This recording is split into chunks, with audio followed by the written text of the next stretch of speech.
Hello everyone. Welcome to this lecture on transient simulations in CFX.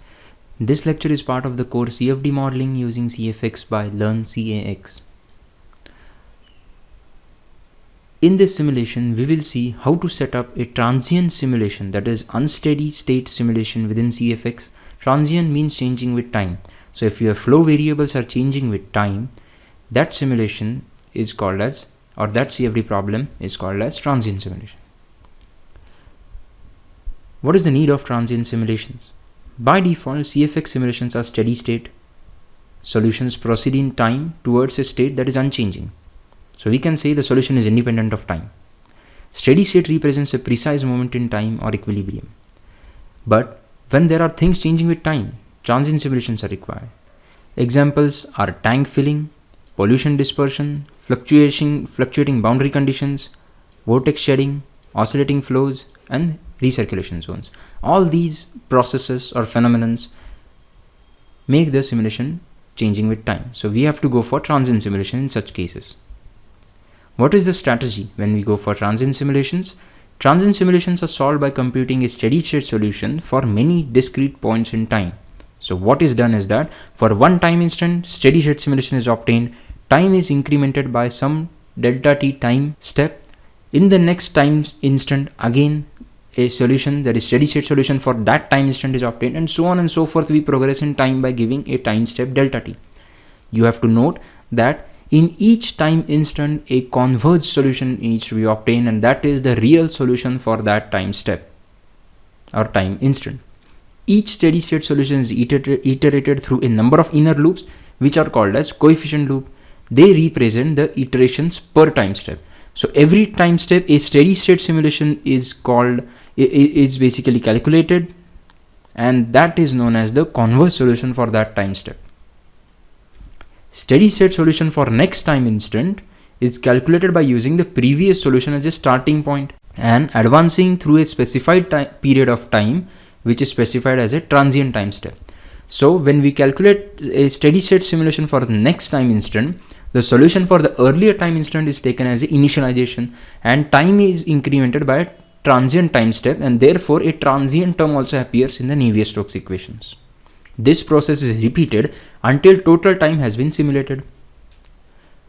The CPU hours required for transient simulation are far greater than the steady state simulation, because we have to solve a steady state simulation at every time instant, and if the problem is complex, the time step is very small. So it's like for solving 1 minute, we have to progress in time steps of 1 to the power minus 3 seconds. How is the problem setup different from a steady state simulation?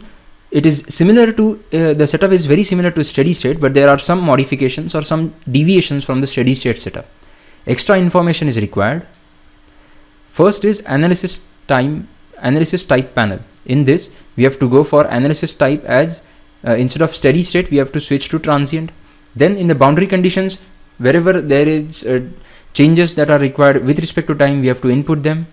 Initialization is very important in case of transient. It is actually the starting point from where transient calculations progress. So if you don't give the correct initialization, the entire solution in time will be wrong. So initialization means at time t equal to 0, what is the condition of the CFD problem. Solver output control slightly differs, because now we can have results as a function of time, and at each time instant there are different results. So let us see the time step and duration inputs first. 3 inputs are required after changing the analysis type to transient. First is the time duration, then the time step, and the initial time. So the time duration is the total time for which we want to run the simulation. Time step is the discrete delta t time step in which the solution is going to progress, and initial time is the starting time at which the solution begins. So time duration is the total time per run, or maximum number of time steps per run. Time step options is time steps for what are the different time steps for this run, whether they are constant or adaptive. Time step value should be adequately small. If time step is too large, this time step solution will not be converged. This affects the entire solution, as stability and accuracy will suffer.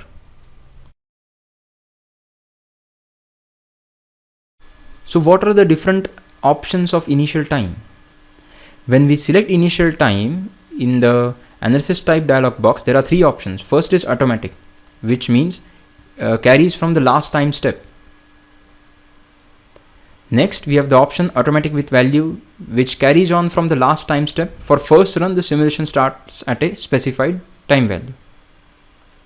And then we can specify a value, which irrespective of previous run, it will require this value at the starting time step. It will use this value as the starting time instant.